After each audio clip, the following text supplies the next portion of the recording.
Bueno, retomamos acá en el segundo bloque. Habíamos cerrado con la parte económica. Si te parece, volvemos a lo político, político-institucional, ¿no? Político-institucional. Yo hablé de la institucionalidad del gobierno, los embates que recibió eventualmente la izquierda, de prácticas que han criticado y demás. Bueno, ¿cómo estás viendo el tema de Félix Croix, Gilles Carbó? Realmente está llamando a Cynthia Poc en el INDEC. ¿Cómo estás viendo estas estrategias o tácticas serían de manual que hace el gobierno? Bueno, lo de Cynthia Poc lo acabo de leer en el diario de hoy, no puedo tener una apreciación directa. La información que circula, y suena verosímil, es que tiene que ver justamente con una disidencia de cómo se presentaron las estadísticas tanto de pobreza como de empleo. Hay que tener en cuenta que el gobierno se va a festejar la disminución de 8,3 a 8,1. Sí. Prácticamente es 8,5, 8,3. 0,2 es la diferencia. Y está enojado con la Universidad Católica Argentina porque no le gusta el informe, ¿no? Pues 0,2% cuando el crecimiento económico que ellos dicen fue mucho mayor, que decir que fue un crecimiento económico que fue no a crear empleo, sino a beneficiar a especuladores internacionales. Y lo de Gilles Carbó, también el gobierno intenta, eso no cabe ninguna duda, manipular el proceso judicial. Eso no cabe ninguna duda, porque detrás del proceso judicial hay cuestiones muy importantes. Esta reforma previsional que se va a votar en el Congreso va a terminar en la justicia. Todo el mundo lo sabe. Va a haber presentaciones de inconstitucionalidad, se afectan derechos adquiridos.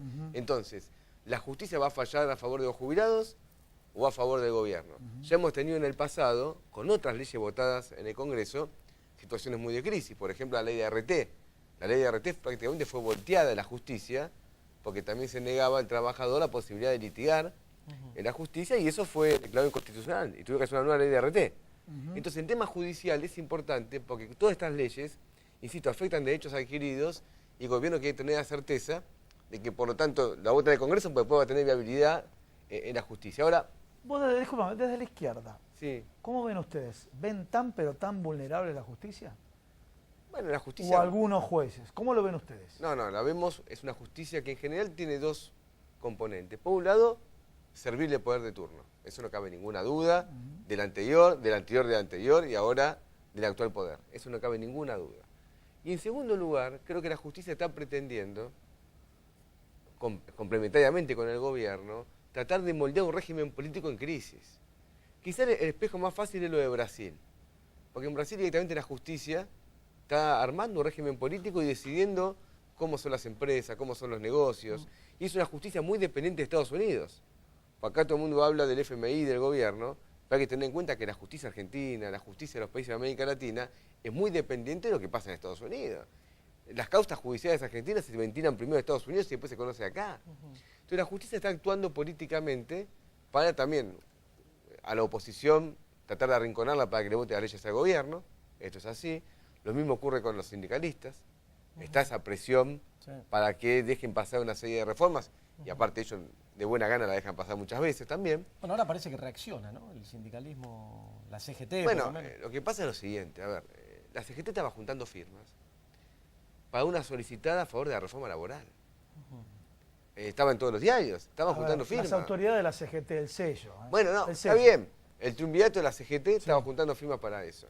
Yo creo que lo que ocurrió en las últimas 72 horas, y que explica que el gobierno aceleró el tratamiento de la ley previsional, es que sabía que el tiempo le jugaba en contra. Porque se empezó a generar un mar de fondo muy grande, porque como ustedes decían en la presentación, en la base electoral del gobierno, la base electoral no digo la base social, porque base social es algo más estructural, más serio. La base electoral del gobierno se empezó a dar cuenta que había sido estafada. Porque la reforma esta previsional no se conoció en las elecciones. Es importante que se sepa que un gobierno va a las elecciones con un discurso genérico, gana las elecciones porque las ganó, y una semana después dice, este va a ser mi plan de gobierno. ¿Por qué no lo dijiste antes? Si hubiesen dicho antes, podía haber considerado que tenía un aval para esto. Entonces yo creo que acá el gobierno está acelerando los términos porque tiene miedo que si se le frustra una de estas leyes, empiece, digamos, si venía en un círculo virtuoso, en un círculo vicioso, la reforma laboral ya no pase, y todo está armado de ese modo. Lo que pasa es que el gobierno, y esto la izquierda lo tiene que decir, no actúa solo. No actúa solo porque el gobierno no tiene mayoría ni en la Cámara de Diputados, ni tampoco tiene mayoría en la Cámara de Senadores. Este proyecto previsional se votó en el Senado a partir de apoyo de Pichetto. Y es complementario al pacto con los gobernadores. Porque el pacto con los gobernadores compone que apoya, digamos, la reducción de aportes patronales, que no está en la ley previsional, está en otra ley, pero es lo mismo. Si vos le sacás los aportes previsionales al ANSES, le tenés que sacar plata a los jubilados después. Sí. No hay mucha ciencia. Y está también que la parte de impuestos a las ganancias que iba al ANSES se lo lleva a las provincias. Es decir, que se hizo un armado político con los gobernadores y una parte de la CGT para viabilizar esto. Eso empezó a entrar en crisis con un repudio social muy fuerte y yo creo que dijimos, aceleremos, saquemos esto rápido. La reforma laboral quedó para febrero, sí, ya no va a entrar ahora, pasa extraordinarias para febrero. Entonces el gobierno cuenta con este apoyo. Nuestra idea es que una gran manifestación popular termine de quebrarlo. Pero indudablemente ayer Macri estuvo en Córdoba con Schiaretti. Ahí se sacaron fotos en un campo con soja y Schiaretti avala esto y Schiaretti viene... El año que viene le van a bajar las retenciones. Bueno, pero Schiaretti viene de entregar a los jubilados cordobeses, porque recuerdan que las cajas... Claro, porque están las cajas provinciales. Y las cajas provinciales son muy importantes y en Córdoba estaba ese problema. Y lo que se llama armonización es a la baja. No es que, por ejemplo, uno ganaba más, uno ganaba menos. Ahora todo el mundo gana más, no. Ahora todo el mundo va a ganar menos. Gabriel, dos cosas. Una, donde sí tienen mayoría, y a vos te va a tocar pelear con eso, es en la legislatura de la Ciudad de Buenos Aires. Ahí tienen 33 votos, ahí sobre 60. Tienen la mayoría. Ahí tienen mayoría, pero bueno, yo creo que vale lo mismo. Porque también hay muchas leyes en la legislatura, por su constitución, leyes importantes requieren 40 votos, una mayoría de 2/3. Por ejemplo, todo lo que son las ventas de tierras públicas. Y la ciudad prácticamente, esta legislatura es una inmobiliaria. Se dedica a vender tierra, digamos, esencialmente es una inmobiliaria. O sea, y los 40 votos siempre lo tuvieron, ni cuando tenían 33. Siempre. En los periodos anteriores fueron con la supuesta oposición. Lógico, siempre se lo dieron. Entonces, acá la clave va a ser articular un movimiento de lucha que esto lo pueda quebrar. En Brasil, la reforma previsional, porque uno lo de Brasil ve, la ventaja de Brasil que nos muestra nuestro camino. Hay reforma previsional, hay reforma laboral. Ahora, la reforma previsional la tuvieron que suspender, por lo menos transitoriamente por 2 meses. No la pudieron aprobar. Y yo te lo quiero decir para que el pueblo argentino vea y se inspire en el pueblo brasilero diciendo, che, si acá nos ponemos las pilas, el gobierno este no se lleva a todo el mundo por delante. No es un gobierno tampoco, ganó una elección, pero no demos más por el pito, creo que el pito vale, porque finalmente es un gobierno débil en su base social. Y yo creo que se lo puede quebrar, porque esta reforma previsional no es solamente una reducción de 3 meses, porque Carrió lo quiso limitar a que nos roban 3 meses. No es eso. Pero... Son jubilaciones de miseria hace mucho tiempo. Es el congelamiento de las jubilaciones finalmente, porque yo creo que... de 7.200 pesos para todos. Disculpame que tomarlo como un aporte. Yo creo que esto es la confirmación de una condena. Digo, la confirmación de una condena. Sí, es decir, yo en términos de lo previsional, si bien Andrés planteaba la diferenciación de anteriores periodos, recordemos que la primer gran quita de lo que son aportes patronales la hizo Cavallo en el 95, 8 puntos promedio. Y te agrego, y Martínez de Oz los eliminó en la época de la dictadura militar. Bueno, pero por eso digo, Cavallo en aquel momento, para evitar la desocupación, es decir, proclamaba que había que... Y nunca fue repuesto por el gobierno anterior. Nunca a niveles históricos se repuso ese ingreso.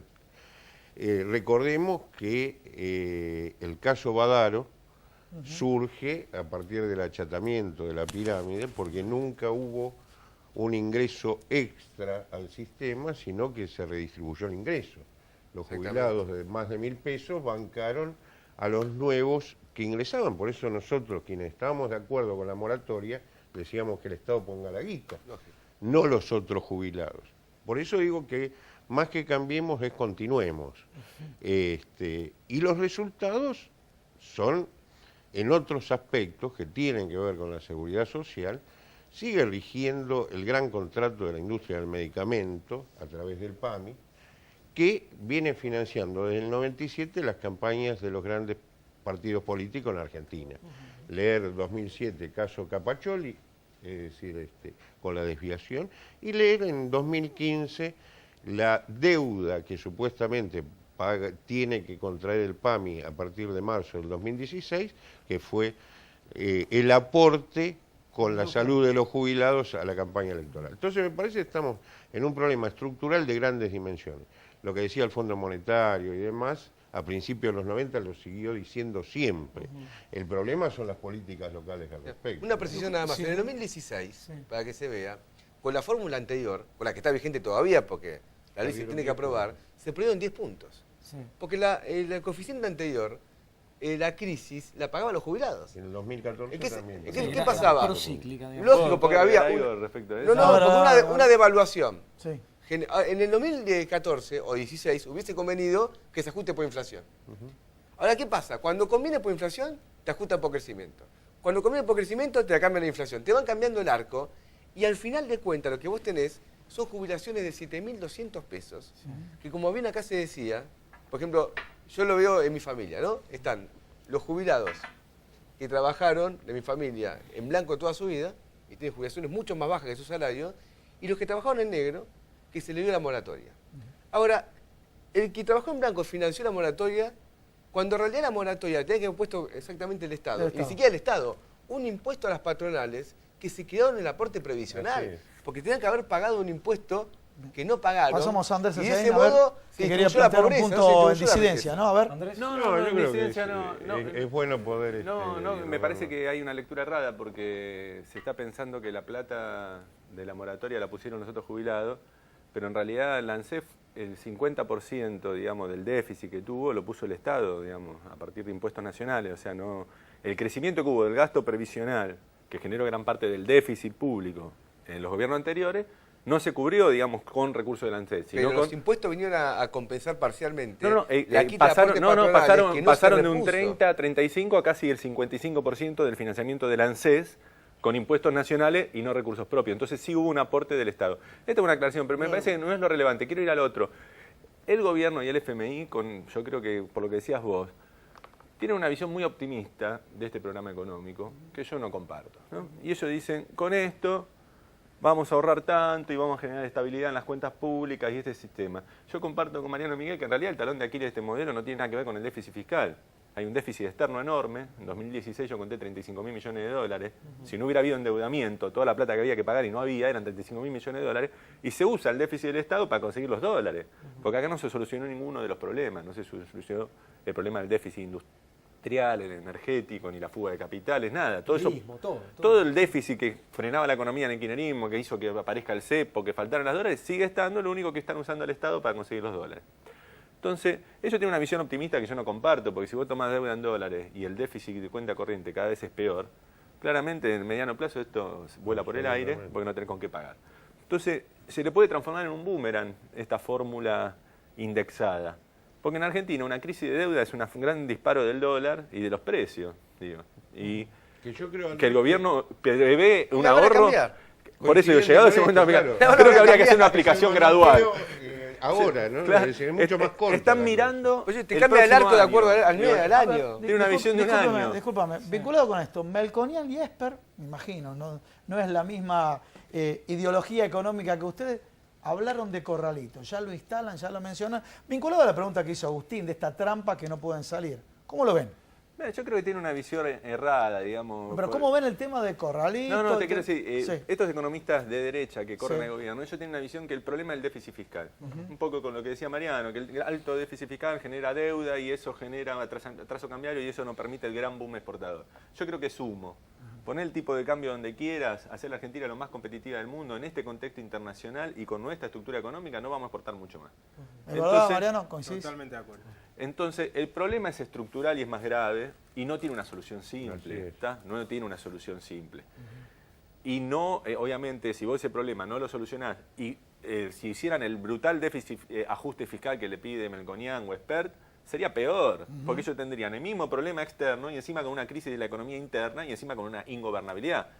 Yo creo que al gobierno le conviene fallar en su reforma, porque todas estas reformas no sirven para nada para solucionar los problemas de la economía argentina, no sirven para joder a la gente con una visión económica equivocada y para quedar bien con los acreedores internacionales y las calificadoras para seguir peloteando este problema lo que dé hasta que algún suceso internacional corte el financiamiento. Entonces, mi visión es que ya todo el programa económico está errado, que estas críticas por derecha no aportan nada, lo único que aportan es ir en un rumbo errado, de ajuste, mirá, es los años 90. En los años 90 le hicieron caso a estos economistas, déficit cero, cosas. Sí, ¿Se sí, solucionó sí, la sí. convertiría? No, No, explotó igual. Este es el mismo esquema, es un esquema de timba de traer guita prestada. No soluciona el déficit fiscal, lo que hay que hacer es lo contrario que se está haciendo en materia industrial, energética, o sea, en un montón de otras políticas que no se están implementando. Yo te hago una puntual, Mariano. Recién hablábamos, entre otras cosas, esto de la apuesta financiera, lo de las LEVAC. Es un escándalo, el Banco Central, tasas altas, tiene más de 1.2 billones de pesos ya. ¿Cómo se desarma eso? Hay gente muy preocupada. A mí me preguntan, ¿cómo termina esto? ¿Cómo se desarma esa cuestión de las letes? Porque si no explota. Sí, yo ahí no es que vaya a ser más optimista, pero de la misma manera que yo no me preocuparía tanto por la cuestión fiscal, o en todo caso de preocuparme trataría de mirarlo en una perspectiva dinámica, diciendo en todo caso gastemos más para que la economía se recupere y de la mano de la recuperación mejore la recaudación. En el tema de las LEVAC, digo, puede ser un problema, pero guarda, hay que tener algo presente. Un Estado nunca puede quebrar por deuda que tiene que pagar con la moneda que imprime. Después podrá venir un problema con la inflación en función de la emisión para el que cree en eso, pero esto es muy importante porque el Estado argentino no va a quebrar por las LEVAC. En todo caso, el problema puede ser latente si esa masa que hoy está en LEVAC, vos le tenés que dar una tasa de interés muy alta y a corto plazo porque si no se te va el dólar. Pero si lo miramos desde ese ángulo, el problema es mucho más serio que la LEVAC. Porque finalmente el potencial de dolarización es mucho mayor que la LEVAC porque los bancos mismos pueden crear moneda para comprar dólares. O sea que ese problema externo que estaba hablando Andrés es gravísimo y trasciende la cuestión de las LEVAC. Por eso yo diría, ok con las LEVAC, pero el problema no es el monto en sí mismo, sino que tenemos una economía que tiene un déficit externo estructural, no se avisora cómo lo va a resolver y tarde o temprano, salvo que vos seas Australia o Corea, que tuvieron décadas de financiamiento externo, 40, 50 años por la posición geopolítica entre otras cuestiones que ocupaba, para un país como Argentina que no puede acceder a esa ventana, en algún momento ese chorro se corta y cuando se corta sobreviene la recesión, la crisis y la devaluación. ¿Y fue cómo 98, o sea, recuerden una cosa, 99, 2000 y 2001 tuvimos 36 meses seguidos de recesión porque ¿qué se cortó en el año 98? El chorro de dólares. Sí. ¿Y cómo haces, Miguel, para atender esa cuestión externa, ese desequilibrio externo? En el largo plazo uno puede decir estimular ciertos sectores estratégicos, insertar a Argentina en el mundo de una manera inteligente, apostar a sectores industriales. Ahora, ¿cómo lo encarás ahora, en este momento? No, en el corto plazo me parece que, voy a decir algo quizás también disruptivo, no está la solución en dejar de endeudarse, sino en qué tipo de financiamiento conseguís y dónde lo dirigís. Pues yo en esto voy a decir, a mí a priori no me molesta si vos me decís traigo $1 de afuera para importar una máquina que no puedo sustituir acá en el corto plazo, extraer petróleo y gas no convencional, desarrollar las pymes y exportar. Esa no estoy en contra. La que estoy en contra es endeudarme en dólares para un cachito que vaya a las reservas internacionales, otro cacho financiar el déficit corriente y que nos vayamos todos afuera, otro cacho para financiar la fuga de capitales, o de repente para que la provincia de Buenos Aires tenga un déficit en pesos y lo financie con deuda en dólares, ajustando el gasto. Digo. Eso sí me parece que es una locura a corto plazo. En definitiva, lo que tenés que hacer es, en el corto manejar esto, dirigir bien el financiamiento, y en el mediano y largo, ahí yo vuelvo a la política, a la visión y estrategia ingenua. Digo, el gobierno plantea una salida exportadora en un mundo que está en vendedor y estoqueado. Y en un mundo, además, con un discurso que hay que abrirse cuando el mundo protege. Yo siempre recuerdo algo que para mí es elemental. El discurso del libre cambio puede ser muy lindo, como el paraíso, pero no existe en lo concreto. Si uno revisa la historia económica, el libre cambio hubo solamente de 1846 a 1914 y el único país que lo ejerció fue Inglaterra, porque dominaba el mundo y ya se había encargado de colonizarlo. O sea, que lo que hoy el mundo hace es proteger sofisticadamente. Entonces, en este mundo, más que la salida exportadora, que no hay que descartarla, yo iría a ver en qué medida podemos sustituir importaciones presentes y futuras, como decía el gran Aldo Ferrer, por mencionar algo, y cómo atacás tu estructura productiva donde tenés una alta propensión a importar. Por cada punto que crece la Argentina necesitas cerca de 3.000 millones de dólares adicionales de importaciones. Porque te es tan desintegrada tu matriz productiva que tenés una propensión a importar grande. Entonces, en el corto no se va a resolver, y no se va a resolver metiendo el tipo de cambio 25, como decía Andrés. Entonces, gestionar el corto plazo, lo que no cabe duda es que si en el corto plazo no haces nada, y tampoco en el mediano y largo, en algún momento te explota. Digo, insisto, si hasta el Fondo Monetario te está llamando la atención de que tenés 40.000 millones de déficit proyectado al 2022, si no cambia nada, o sea, si creces más, va a ser más. Imagínate cómo terminas. Y un detalle, no sé si tengo un minuto, que me parece que quizá lo puede completar Eugenio por lo que decían. Nosotros medimos la inflación de los trabajadores, o sea, que la inflación de aquellos hogares que tienen un jefe o una jefa de hogar asalariado o asalariada, y ahora sumamos la de los jubilados, que quizá no tienen la precisión que puede tener una canasta construida ad hoc como ustedes, pero la idea siempre es esta, que el gasto del jubilado no tiene el mismo patrón que el gasto del asalariado Sí, o el gasto del que hace changas. Y el problema del gasto del hogar del jubilado tiene un alto peso de salud y servicios públicos, razón por la cual la inflación que sufrieron los jubilados fue mayor que la del promedio de los asalariados. Así es, sin Pasamos- lugar a dudas. Y esto no es un tema menor. Y dentro de ese universo, los de menores ingresos sufrieron la peor inflación de todos. Y cierro con este dato. A nosotros nos da que el 10% de los hogares asalariados de menores ingresos desde el 2015 para acá, de diciembre del 2015, acumulan 90% de inflación en todo ese periodo. Por encima de un 20 64. puntos por encima Sí. del promedio, del Un universo 64. de asalariados. Sí, Imagínate, Sí. quizás Andrés sabe más que yo en esto, imagínate la que debe haber sido la inflación de, ya no el decil de menores ingresos de asalariados, sino el decil de menores ingresos de la población. Sí, Bien, sí. pasamos con Eugenio Semino. Justo vamos a hablar los jubilados, la construcción de un índice específico, dijo servicios públicos, medicamentos y alimentos. Sí, gastos- Porque, discúlpame, ¿por qué digo? Porque cuando empiezan a tocar Y alimentos. alimentos y medicamentos. Cuando hablan de medicamentos, de pronto quiero saber, porque para hacer un estudio actuarial tiene que haber un perfil prescriptivo, qué medicamentos consumen y la variación de esos medicamentos. Si no, van a volver a tomar un promedio de una canasta de medicamentos que no es representativa de los jubilados. Acá tenemos un problema. El sistema de salud está hecho trizas, Sí. por lo cual tenemos a cada viejo polimedicado, automedicado, y esto hace un sistema costoso, ineficiente, ineficaz y con consecuencias graves para quien lo padece. Entonces, como solo ejemplo y ratificando lo que vos planteabas, los medicamentos para patologías crónicas, Sí. que son las que más padecemos, los que tenemos juventud acumulada, entre 2015 y 2016 aumentaron el 170%. En el mismo periodo la inflación fue de alrededor del 70%.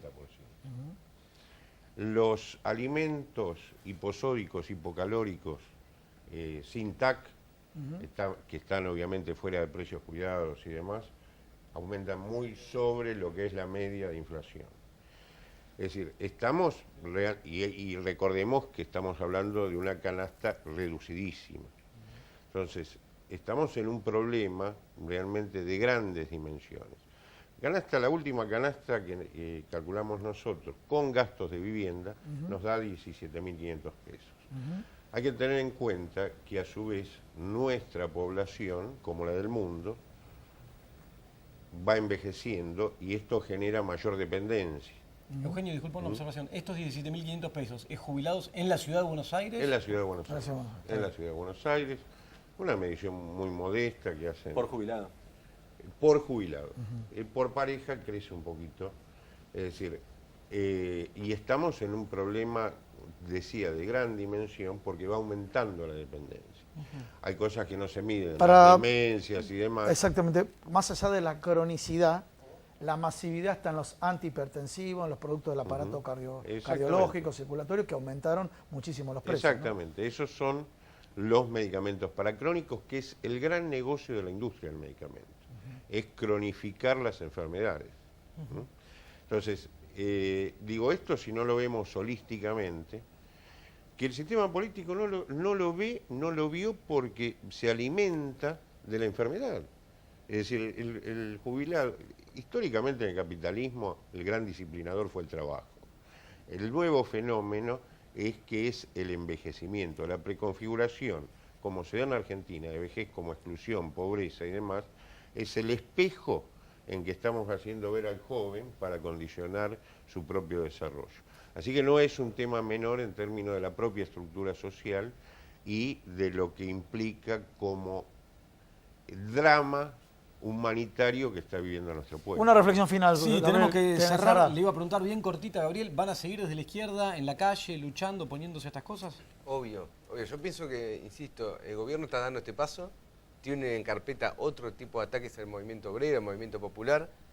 Lo de la OMC que vimos ahora, la OMC es esto, son las patentes de medicamentos, es Monsanto, es la privatización de la salud pública.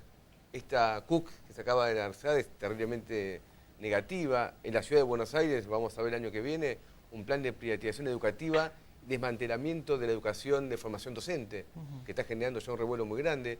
Yo creo que está planteada una iniciativa de parte de la izquierda muy fuerte. En otro momento la seguimos, el debate es interesante porque el programa de salida de esto, porque está claro que se le está pidiendo al pueblo argentino un ajuste que no va a ningún lado. Es decir, se le está pidiendo más pobreza, más miseria, y esto no va a ningún lado, sino que a corto plazo va a una crisis muy grande. Tenemos que cerrar. Lo que escuchaste de los economistas, que no pertenecen a la izquierda, el diagnóstico, ¿lo comparten?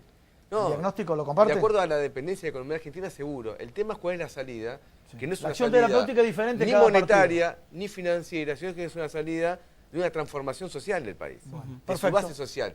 Porque si no, medidas parciales ya han llevado, y hay debate de todo tipo, si el dólar es más caro o el dólar más barato, no va a cambiar de ningún modo la situación de la mayoría popular Gabriel, argentina. muchas gracias. Tenemos que cerrar. Gracias a todos por haber estado acá, gracias a ustedes. Mariano. Yo, como economista, te digo, yo Sí. comparto desde mi punto de vista la visión que acá Andrés Haciaín, Mariano de Miguel acaban de plantear al 100%. Sí, Me realmente- preocupa y mucho que el actual gobierno va en el sentido completamente opuesto y no veo intenciones de modificar el rumbo. Bueno, veremos cómo... Lo más sigue. delicado es el gran error de diagnóstico. Como que vas a un médico y no da en la tecla y tenés que postergar las decisiones para futuro, ¿no? Así es. Bueno, acá, como siempre, en Economía 4D... Nos vemos te la semana que contamos viene, ¿eh? Lo que pasa es que en otros lugares no te están contando. Dale, la Chau. semana que viene. Chau.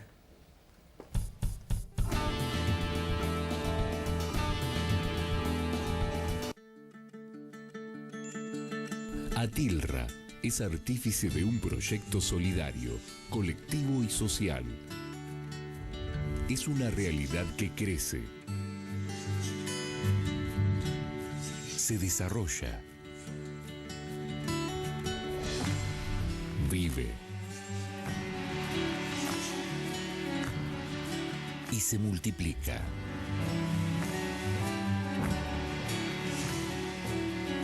Pero sobre todo, permanece en el tiempo. Atilra, más de 70 años sembrando de sueños el camino.